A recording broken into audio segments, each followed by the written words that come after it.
Өзгөчө музыкалдык лейбл. Өзгөчө деп бири-бирибизди табышып, өзгөчөлөнүп, адамдарга бир үмүт бергибиз келди. Колдон келишинче, үнүбүздүн жетишинче. Өсүйүмдү өзүмө кайрып берчи. Залкар Продакшн студиясы тартуулайт.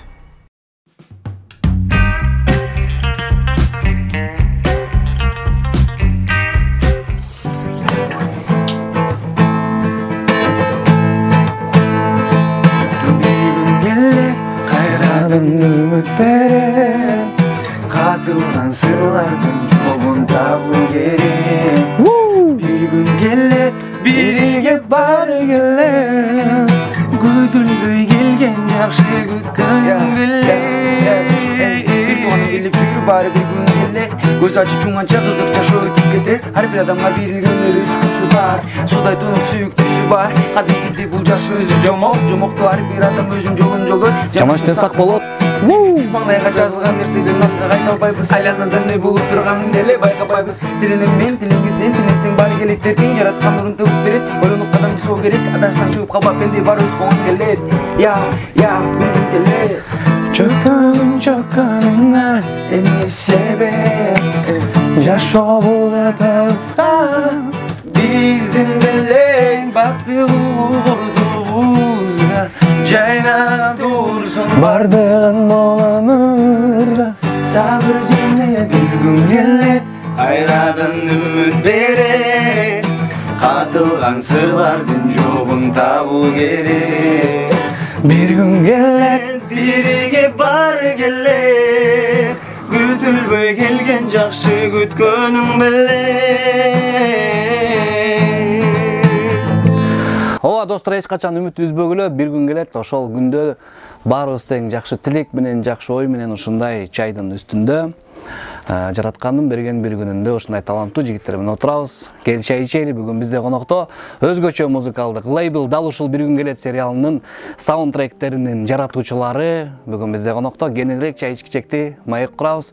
Бизге каналга катталып, лайк басып, комментарий калтырыңыздар достор. Келе чай ичкиле. Кандайсыңар жигиттер? Ассаламу алейкум, беки кандайсыздар? Жакшы. Чайдан ичкиле. Могу конфеттерди жеп салалы. Алайсың. Мектепке карата билектерди беребиз. Infinix смартфонун сатып алып, канцелярдык товарлар менен рюкзакты белекке ал. Эң сонун белектер үчүн Осторго. Эмне жаңылык жигиттер? Биринчиден силерге мына ушул бир күн келет сериалынын жаратуучуларынын атынан, Залкар Продакшн студиясынын атынан, жалпы командабыздын атынан рахмат айтабыз. Себеп дегенде дал ушул саундтректер дагы силер жараткан ырлар, аткарган чыгармалар бул чындап көрүүчүлөрдүн жүрөгүнөн орун алып окшойт. Аябай жакшы ойлорун, тилектерин, каалоолорун айтып атышат. Анан силерге рахматыбызды айтабыз. Эмне жаңылыктарыңар бар, кандай жүрөсүңөр, дал ушул команда боюнча, силердин топтолгонуңар боюнча кимдер баштайсыңар? Илуду баштап коем. Илуха. Чакырып койгонубузга. Эми бул саундтректи биз жөн эле аткаруучубуз. Аткарып, негизи ырдын идеясын полный жазган бул Нурболот деген байкебиз. Ошо Нурболот байкеге терең ыраазычылык билдиребиз. Келишип, бири-бирибизди табышып калганбыз да. Анан команда создавать этем деп байке ошентип чуркап жүрүп өзү команда создавать этти. Өзгөчө деп командада балдар менен отуруп кандай кылып лейбл ачабыз, атын кандай кылабыз деген суроолор келгенде ар кандай өздөрүнүн ой пикирин айтып, баягы ортого ыргытып маектештик. Эмне кылабыз деп, Анан өзгөчө деп чыкты. Өзгөчө деп. Баарыбыз эле өзгөчөлөнүп, ар бир адам өзүнчө бир өзгөчөсү бар го мында, жүргөн турганы, кээ бирөөнүн күлгөнү, кээ бирөөнүн таланты бар. Баягы баарыбыз биригип, ал жакта актер, ырчы бийчи дегендей элечи. Баары бар, Баарыбыз бир команда. Ошол учурда азыр акырындан кыймылдап атабыз. Нурболотко рахматыбызды айтабыз. Себеп дегенде Нурболот, мына ушундай жигиттерди топтогон Нурболот экен, жаңылбасам. Анан ошол биз айтып аткан чыгармалардын дагы жаратуучусу Нурболот. Нурболот мындай жаныбызда тургандай эле сезилип атат. Ошон үчүн да ысык саламыбызды айталы. Assalamu alaikum. Айхан, Мен өзгөчө деген сөзгө токтолгум келип атат. Биринчиден, эмнеге өзгөчө да?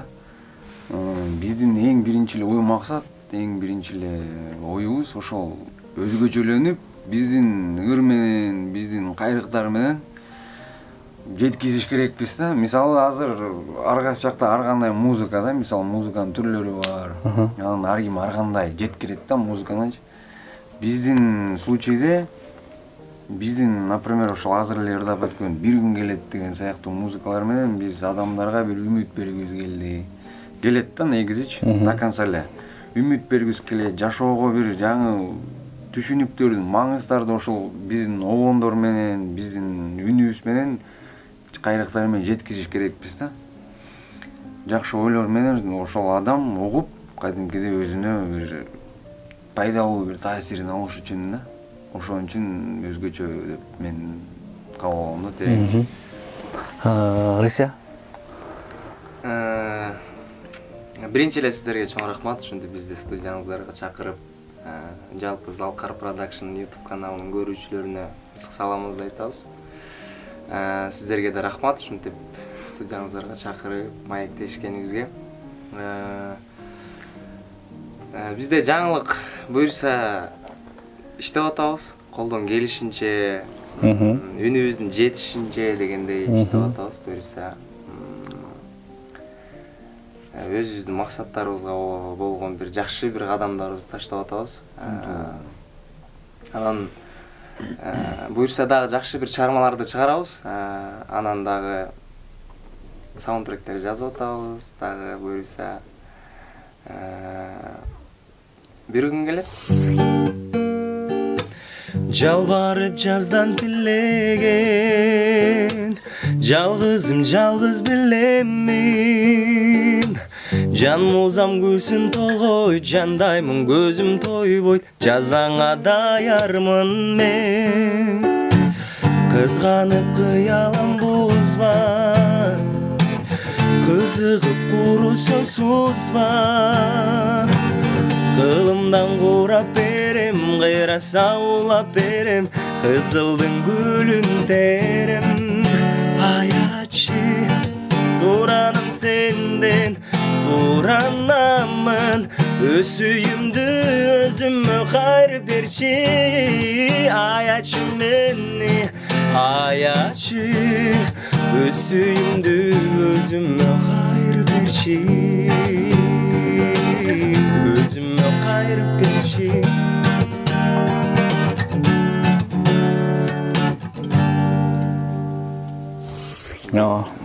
Bir gün келет. Рахматыбызды айтабыз. Анан жигиттер бир күн келет боюнча сөз кылалы. Сериалды көрдүңөрбү? Ооба, башынан аяк. Кимге кайсыл жери жакты, кандай болду? Илюха. Мага бир күн келет сериалды башынан баштап көрүп баштаганда эле бай урууну кармаган жери жакты. Базарды аралап ментип келатканда биздин милиционерлер кантип иштейт экен. Ошол моменти жакты, мындай артынан караганда тиги чочуп эметти эле, алдынан уруп туруп эле. Түшүрүп кетти.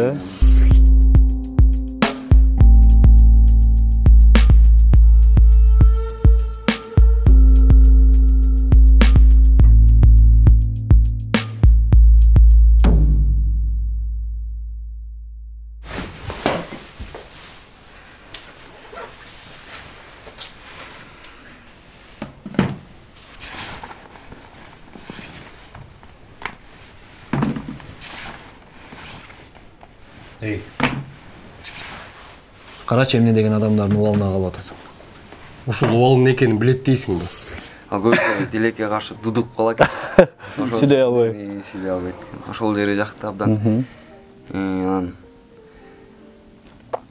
кайсы 8-чи серия, 9-чу сериясында бир күн келет болуп өрүп өтүп кетип, мындай бактылуу моменттерди көрүп жаман аябай сүйүндүм, ичимде отуруп. Талант, жаштар сандан чалды. Сен ырларың өтүптүр. Ya! Bilgem de ben, bilgem! Çiğnelim! О, чын эле. Çek o ekmeği, hazır gelin he? Koyatın talat! Koyatın sana! Koyatın talat!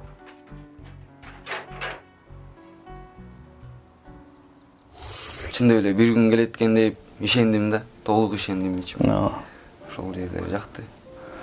Мага жана эле айтып сүйлөшүп атканбыз. Милиционер притворяется, да? Бандиттер менен аралашып, анын немесин, мисалы, сделка менен акчасын коюп берем, бүттү ушул менен биздин жумушубуз бүтөт депчи. Притворяется, тиги берки достор болсо, анын баарын чогуу эметип көрүп, анан кийин аягында ошол выясняется, что он притворился, да? Монтип караңга отошел и хапнули, короче, ты бандит.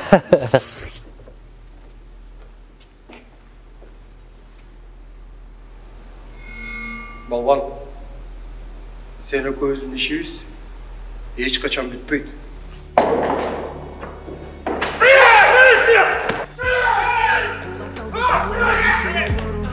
Тозагына байлай албайт кыйноолору, жеңилбесмин жирип өтүп кете берем, далай көргөн мен ушундай кинолорду.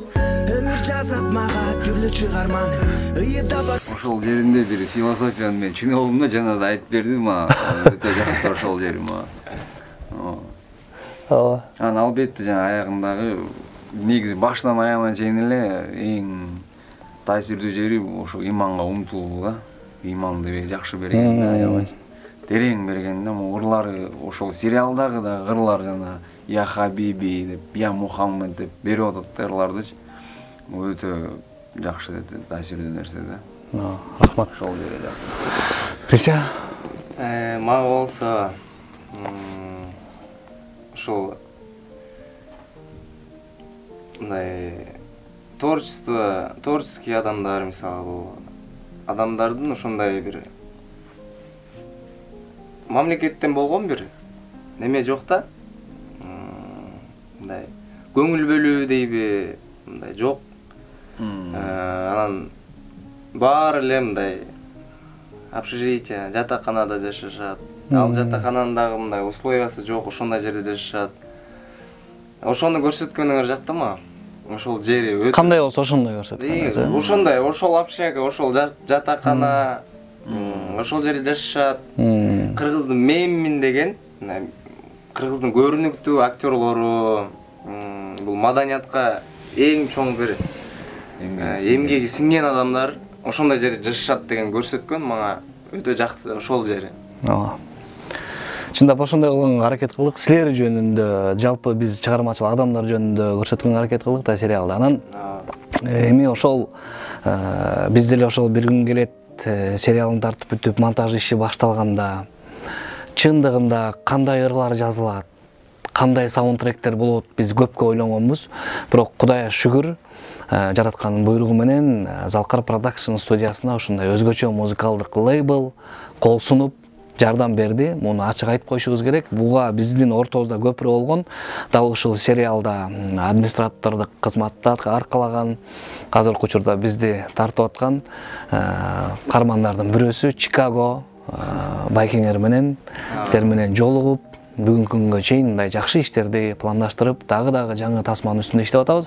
Анан бул бир күн келет, ошол эле өмүр, силер аткарган чыгармалардын жаралганы боюнча сүйлөшөлүчү. Кандай болуп жаралды? Башында мисалы Саламат деген инибиз бар, ал ошо текстин жазып берди. Анан процессте өзү кандай болду, эң биринчи ырдаганда андан өзгөрүп атты. Ошолор боюнча кененирээк болсо. Эң биринчи бир күн келип түшкөндө мисалы өзгөчө болуп рэп жагын мисалы Илюха окуп атат, ортосунан сен кирип атасың, Рысия кошулуп атат. Анан ошо 3 тройканын ортосундагы бири-бириңер мындай кандай кылып бөлүштүңөр, тексттер кандай эле, кандай өзгөрүүлөр болду? Негизи эле процесс ушу бир күн келет аягында бир эмеге токтодук го. Ошого чейинкилер. Бизди Нурболот деп атабыз, ошол байкебиз полный распределение, старшийбыз да. Улуу сөзүн айтат да. бул биягында после этого как кандай кимге кайсы жарашат, кайсы жеринен кирсе ошого жарашат. Анан ошентип баарыбыз тең макул болуп эле, сүйлөшүп эле жакшынакай эле. Түшүнүп эле, бири-бирибизди аябай түшүнүп эле. Анан ушундай жакшы музыка чыкты. Музыка ошол Чыңгыз байкебиз менен мостко чыгып эле, ошол аркылуу эле жазып аттык, жакшы келип атты. Ошол бир күн келет деген сөз өзү эле эме берди окшойт да бизге деле. Үмүттү бир четинен ошол эмени берди окшойт да, ошон үчүн жакшы жагымдуу чыгарма болду деп ойлойм. Жактыбы өзүңөргө? Биз мисалы азыркы күнгө чейин ооруп жүрдүк да, угуп кайра угуп учурлар болот да, биз түнкү саат 3-4кө чейин монтаж кылып аткан учурлар. Ошол моментте кайра коюп, азыр мисалы мугалимди кайра угуп атабыз, ошондой сыяктуу эле муну уктук да. Силерде ошондой эме болдубу? Болду, ушун. Баягы биринчисинде Беримай деген тоже саундтректи жазып атканда Чико Байкеда чогуу отуруп калды да биз менен жогу. Токмоктукпуз, сүйлөшүп, таанышып ошондо баягы маектешип отуруп келгенде Беримайды укту. Анан ошондой эле айтканда бизге бир күн келет депчи. Анан ошондой ырдын үстүнөн да иштебейсиңерби жигиттер деп, сенин колуңардан келет экен деген. Анан Нурбулут байке ошондон кийин эле сразу жазды, ырын битти. Анан ыргытты дагы ортосуна Илья сен киресиң деп мага чалып айтты. Үйдө отуруп эле. Анан сразу жаздым өзүнүн текстин ортосунан. Жазып баштап эле келип Байчы байкеге ырдап берсем болот инин деди. Түшүрүп салгам. Анан түшүргөндөн кийин Айхан келди. Айхандыкын түшүрдүк. Отуруп туруп укканда бир жүрөккө бир башкача кирди. Үмүт менен. Жагат Мощный, Рися, сенчи? Негизи жакшы чыгарма, өтө сонун чыгарма. Себеп жөн эле жөнөкөй эле сөздөр кетпейт. Жөн эле сени сүйөм, күйөм, жакшы бир сөздөрү бар. Бардык эле адамга бир өзүнчө бир үмүт бере турганыр. Анан уккан адамга мындай чын эле дегендей мындай болуп кетет. Чын эле буюрса бир күн сонун болот. Ой деги тургандай жакшы бир чыгарма. Эми айта берсең сөз көп бул чыгарма жөнүндө. Бул чыгарманы болсо биринчи ошо Нурболот байкебиз баарыбыз эле отуруп ушундай кылыш керек, ушуну чыгарышыбыз керек, ушундай чыгарышыбыз керек деп туруп эле анан бир күн келе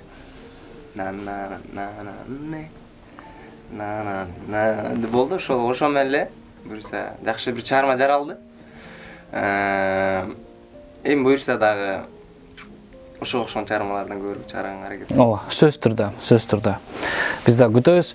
Анан айта кетчү нерсе, урматтуу достор, биз бул Краш жигиттер менен эң биринчи эле жолукканда биздин студия ошол Нурболот болуп, жалпы команда менен жолукканда эле аябай жакты. Жигиттердин бизге эң баалаган нерсебиз бул өзгөчөлүгүнөн дагы, ар биринин өзгөчөлүгүнөн дагы жөнөкөйлүгүңөргө баа бердик. Чындап мындай мурдадан бери эле байке ини сыяктуу сүйлөшүп жүргөндөй мамиле болду.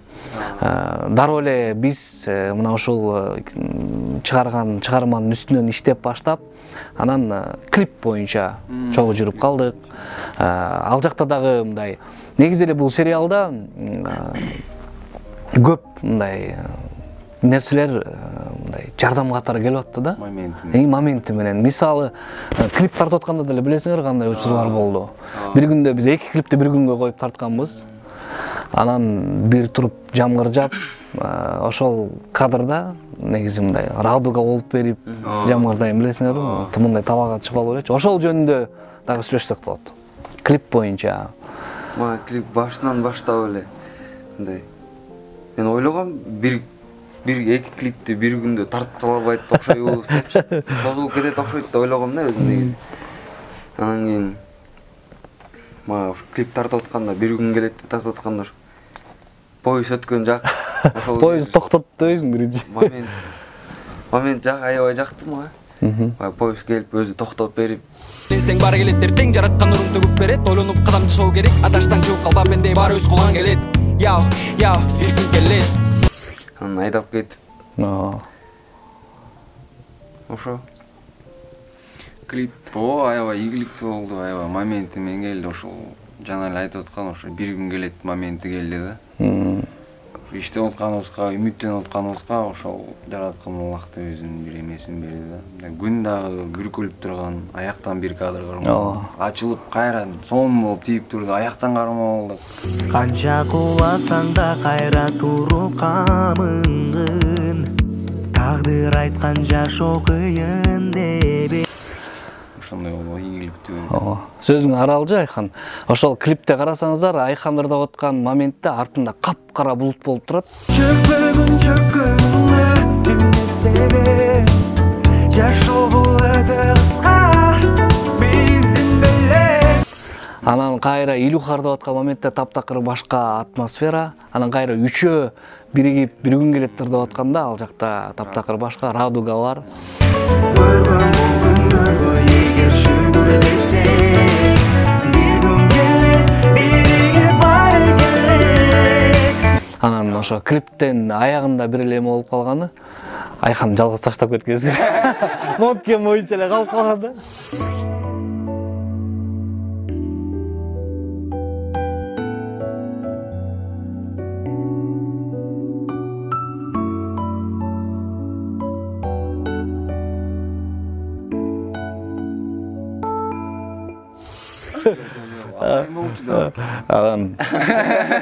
Анан биз кандай кылып кезсек алсакпы деп аттан анан ошол боюнча эле кетиргенбиз.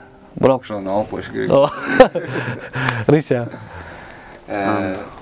Эми бардык эле нерсесин айтып коюшту. Негизи буга чейин деле жакшы съемкаларды кылып жүргөнбүз, бирок андай болуп бир күн кечке эртеден баштап кечке чейин клип тартып кыйналган маселе. Кыйналган деле жокпуз. Жылан кармап. Тияка барып, кайра бияка келип, анан тиги күн чыгышын күтүп, анан кайра анын батышын күтүп, анан ошол нерселерди күткөн. Эми поезд ал өзүнчө бир неме, өзүнчө бир окуя. Өмүргө тартып аткан учурда, эң биринчи ошондон башталып, өмүргө тартып аткан учурда Нурболот ырдап аткан учурунда, рэп окуп аткан жеринде Кулат албайт бул өмүрдүн сыноолору, тозагына байлай албайт кыйноолору. Жеңилбесмин жирип өтүп кете берем, далай көргөн мен ушундай кинолорду. Башка балдар эс алып аткан болчубуз. Айхан докум. Рыся менен Илюха жылан кармап аткан. Жылан уюгун көрүп калышып. Суудагы жыланды. Сон күндөр болгон бул жигиттер менен. Анан негизи эле буга чейин дагы өзүңөрдүн чыгарып жүргөн автордук кырларыңар бар. Балким ошолордон дагы аткарып бересиздер. Жоксо кандай дагы чыгарманы, кайсыл чыгарманын үстүнө азыр иштеп атасыңар, ошол боюнча айтсаңар болот. Мисалы, ар бирөөңөр өзгөчөсүңөр, Рысядагы мисалы каверлерди аткарып жүрөсүң, силердин дагы жигиттердин сонун ырларыңар бар. Азыркы учурга дал келген орусча, кыргызча, бардык жагынан айкалышкан. Кана, кимдерден баштайбыз? Биз ырларыбыз бар, сен чертең, ырларыбыз бар. Ага чейин чыкканда саундтрек сыяктуу ырларыбыз бар. Акыркы сабакка да жазганбыз. Пермай. Дагы бир берки орусчаларыңар бар эле го? Найду тебя. Ошол найду тебаңар дагы өзгөчө болгон. Жакшы бурс аракет кылып, ошол агым менен элебиз. Азыркы стиль менен современный стиль. Ошол азыркы данный момент иштеп аткан музыкабыз, иштеп аткан эмгегибиз жасап атабыз. Азыр өтө сонун болуп атат. Баарын планировать этип койдук. Ошондон бир эмесин припевин. Калай.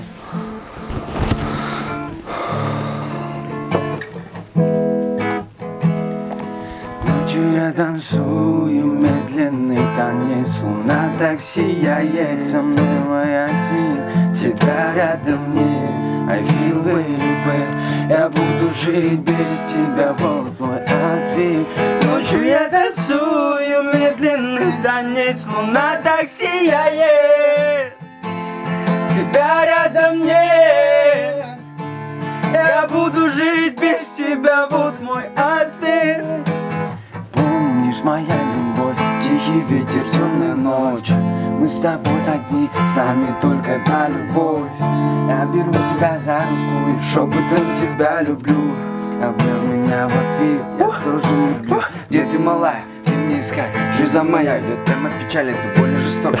Потерять ножом в спину, дарила как больно, ты знаешь, ушла, не посмотри в глаза. Ночью я танцую медленный танец, луна так сияет, тебя рядом нет.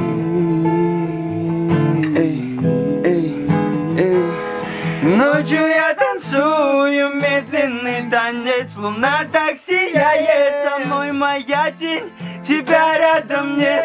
I feel very bad, я буду жить без тебя, вот мой ответ. Ночью я танцую медленный танец, луна так сияет, тебя рядом нет. Я буду жить без тебя, вот мой ответ.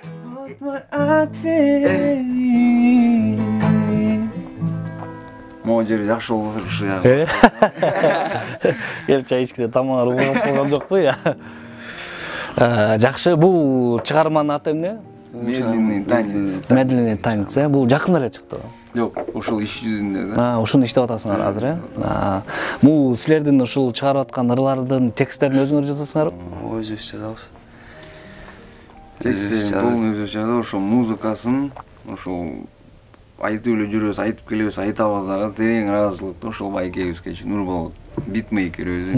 Ошол биздин старшыйыбыз, бизге дем күч берген, бизге өздөрүнүн акыл насаатын айткан ошол байкебиз да. Терең ыраазычылык. Буюрса үйлөнсөңөр өкүл атага шайлайт экенсиңер да. Буюрса. Рыся, сенчи? Үй бүлөлүк катташабыз. Үй бүлөлүк катташасың.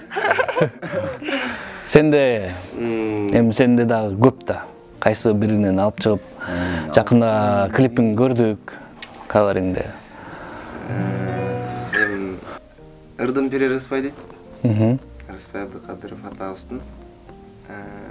Биз экөөбүз деген жакшы бир чыгым. Болот. Биз экөөбүз. Билбейм кайдан жаралгансың сен мага, маңдайыма бүткөн жалгыз бакыттай. Seni süydüm, buyruk alıp tağdırdan.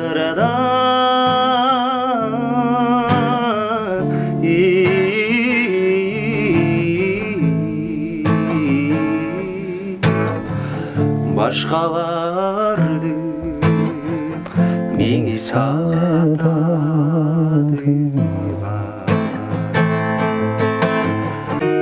Atayın sen jaralıp men üçün, törülgöndö mendik bolup törüldüm. Abol bolsa ayçı canım emneçün.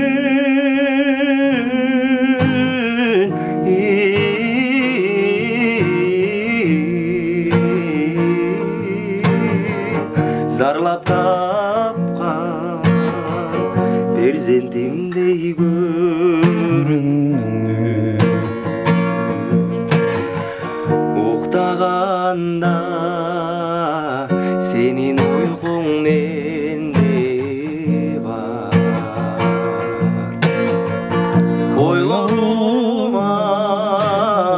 Oylarıma girişken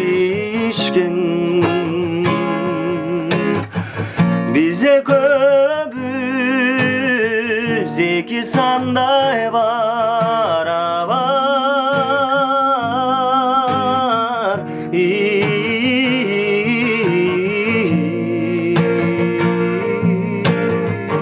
Bize köbüz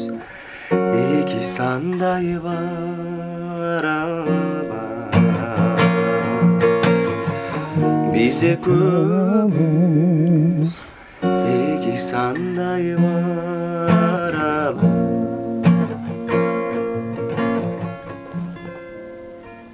Oh, son. Эми жигиттер, биздин өзүбүздүн шартыбыз боюнча мондай кутучабыз бар. Мунун ичинде суроолор бар. Илюха алып, суроону окуп, Айханга узатсын суроону. Айхан жооп берсин. Анан Айхан алып, Рыся жооп берсин, Рыся жооп берсин, Примерно кандай? Мен да билбейм, ошо Токмоктук Байкеңер жазган. Не суроолор болду экен. Логикалык суроолор болушу мүмкүн. Жоон көрсөтпө Айханга. Не ошентип туруп окусаң, эмне экен? Жок. Жота карасамбы? Эмнеге арабыздагы көпчүлүгүбүз дейт. Айланадагы көпчүлүктөн өзүбүздү акылдуу деп эсептейбиз дейт. Ушул жерден мен аябай жооп бергим келип турат. Анткени эмнеге көпчүлүктөн өзүбүздү акылдуу эсептейбиз? Анткени жашоо, биринчиден жашоодо ар кандай жолдор бар, ар кандай түшүнүктөр бар, ар кандай көз караштар бар. Аны туура кабыл алган бар, анан туура эмес кабыл алгандар бар да. Анан бул түшүнүктөр менен өзүн иштеп, анан бир жакшы бир результаттарга келип, аягы мына өтө бир туура нерсе да, аябай туура бир акылдуу нерсе да. Мен ошондон көрөм да. Акылдуулукту ошондон көрөм, мындай көз караштан, анан кичине көбүрөөк көргөндөн, жашоону сезгенден, ысык суук эмалган байкайм да. Мен де дагы бир кошулуп кетсем болобу? Баягы ыр жазып жүргөн адамдар болот да. Ыр жазып, ырдап жүргөн бизге окшогон балдар бар. Жаза албай колунан келбегендер да бар да. Мисалы үчүн таланты жок. Тартал болгондар да бар да. Таланты жокторчу. Анан баягы ичинен ойлоп коет, угуп калам да балдардан дагычы. Мен силер мындай ырды канча жазасыңар деп ичинен монтип, мындай таң калып ушинтип ойлойт да. Мындай невозможно го канча жазасың деп сурап калат да, нетип. Бул деген эмгек да байке. Мунун деген. Мисалы үчүн талант бар. Мен ыр жазганда деле билчү эмеспик да башындачы. Анан кийин жазып көрөйүн деп аракетке метод. Азыр жазып калабыз дейбиз, бирок жазып калдык да. Жазып ырдап өзүбүздүн мындай ал ырларда мындай жан дүйнөдөн чыгып, ичибизде болгон нерсени айтып берип, ошентип ырдайбыз да.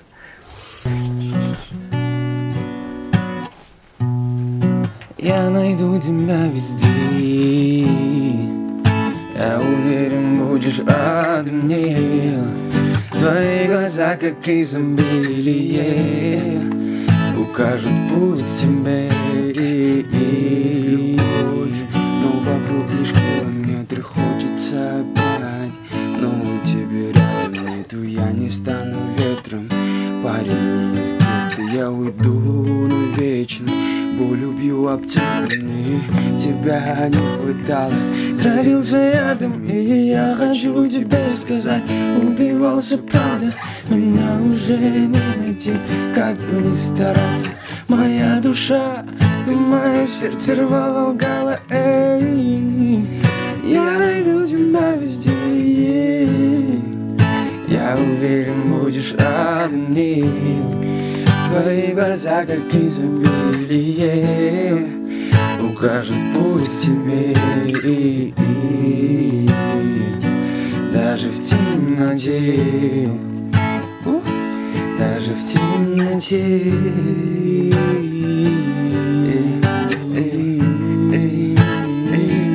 Даже в темноте.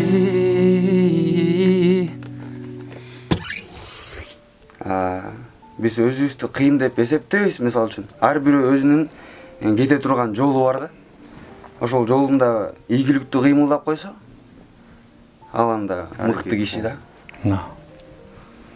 Түшүнүңөр да. Рысяга берели, жок бияктан муну өзүм кармап турайын. Сага бир калыңыраагынан алайын, 3 бурчтук суроо берип турган силерге. Эртең 2 эсе суук болушу керек болсо, ошондо кандай температура күтүлөт? Болбосо окуп. Түшүнбөсөң окуп ал. Рахмат суроолорго. Эшиктен 0 градус. Өзүнүн эме суроодо эле жооп бар экен. Эртең 2 эсе суук болсо, ошондо температура кандай болот? -4. Канча болот? Башым иштей калды. Бут жордап эле берейинчи деп койсуң. Эшиктен 0 градус. 0 санасаң, эртең суук болот десе, ошондо 2 эсе суук болот десе, кандай градус болуш керек? 0 градус деген болот. Болот да. Бuyakta берип атпайбы, бuyakta суроодо эле катылып атпайбы. Кыш. Силер жардам бергиле. Суук болот да. Жок, карабайсың, эшиктен 0 градус. Сен жөн эле 0ду мек алып бар, 2 эсе көбөйт. Ошону 3кө бөлүп салдык. 0, 0 эле болот. -0 болот. Ошо минус эле болуп калат. Ошо 0 эле болуп калат. Минус эле. Эми сен рис алып Билухага бир. Мон түгөтөлүп экансың. Ушуну түгөтүп салалычы көптөн бери турат.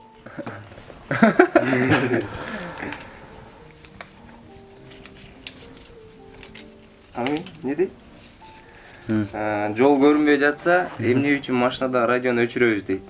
Анан ал жерден эч нерсе укпай калсак, эмне үчүн көз айнегибизди чечебиз дейт. Ушуну такташ алам. Ушул 3 ай мурун правага тапшырып, дагы эле права ала электим. Ушул суроого жооп берейин. Кайра окусак? Жол көрүнбөй жатса, эмне үчүн машинадагы радиону өчүрөбүз? Анан ал жерден эч нерсе укпай калсак, эмне үчүн көз айнегибизди чечебиз? Бири-бирине мындай карама-каршы экен да байкадым. Так. Ошого деп Машинада жол көрүнбөй калып атат, радиону өчүрүп атат. Анткени радиодон өчүргөн себеби бул эмени укпай калдыго деп ойлойм. Погоданы, аба ырайын. Дагы эмнени өчүрөм деди ал жакта? Анан ал жерден эч нерсени укпай калсак, эмне үчүн көз айнегибизди чечебиз? Көз айнеги чечкени баягы. Эшик караңгы болсо көз айнеги чечип алай дейсиң. Ошондой окшойт ойлоп. Мондай окшойт да. Радиодо анын үсүң полный кетет го дейм, печка, сечка. И лобовой эметип калат да. Барланып калат да. Анан көрүш үчүн очкини чечебиз да, дальше көрөбүз. Ушул боюнча чекебекеңерден сурап, комментарийге жазып койгула. Негизи кандай депчи? Сенде да бир жооп болуп атабы же? Жок, жол көрүнбөй калса эмне үчүн радиону өчүрмөгүлө? Мешать этип атат да. Жок, көрүнбөй калса эмес, мындай мисалы көрүнбөй калса, очкини чечиш мүмкүн да. Мисалы мен өзүм машина айдайм. Анан машина айдап баратканда эч нерсе көрүнбөй калса, мен радиону өчүрбөйм да. Же фар жандырам, если караңгы болсо. Короче, не в тему вопрос. Эми силерге берип көрбөйлү байке бирөөнү. Барбы? Кана. Жок, жанагы алынганда. Мен бирди алып койдум белем айкын. Ошо. Бирди көрөлү, Жигиттер мени сындап көрөйүн деп атышат. Кыска болуп калыптыр что-то ичке. Даарат кагазды ким түрөт дейт.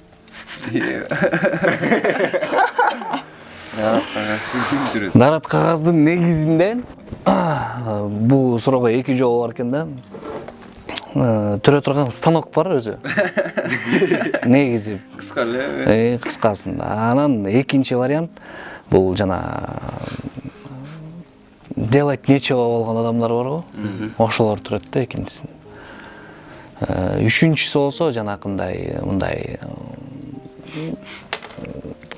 кыйтыр сөзү менен айтканда диванный эксперттер турат да. 3 немеси бар экен. Ошол.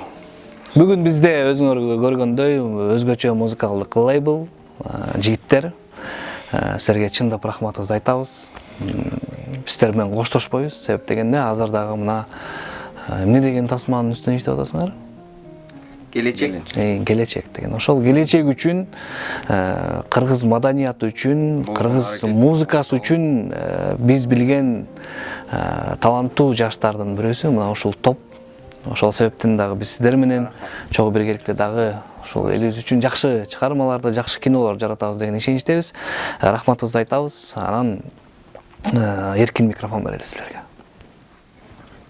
Эркин микрофон. Раз биринчи сүйлөп көрөйүн да. Эркин микрофон. Мен үйдөгүлөрүмө салам айткым келет.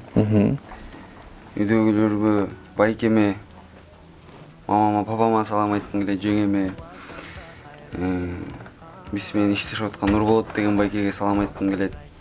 Анан бизди колдоп аткан угармандар, көрүүчүлөргө,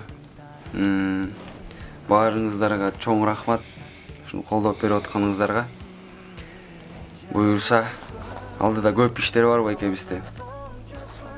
Ошол иштерге жетейин деп тырышып жүрөбүз өзүбүз. Буюрса баары болот иншалла. Сөз түрдө. Бир күн келет деп ошон үчүн келет. Айхан. Мен бир познавательный бирдеме айткым келип атат. Эркин микрофонго. Азыркы жаштарга негизи эле адамзат барго. Аракет, мээнет кылууга. Иштин постоянно иштин жүзүндө аракет тытынгыла, аракет кылгыла, иштегиле. Каалаган нерсе, каалаган баары келет. Ток аракет кылып иштегиле. Жалаң гана шүгүрлөр. Аллах болгончо кез мактоолор. Иншалла баары буюрса жакшы болот. Үйдөгүлөргө салам. Керең тайыз. Все. Биринчи эле ушул сиздерге чоң рахмат. Студиябызга чакырып, эл менен тыгыз байланышта кылып атканыңыздарга чоң рахмат. Эми бүт эле нерсенин өзүнүн себепчиси бар.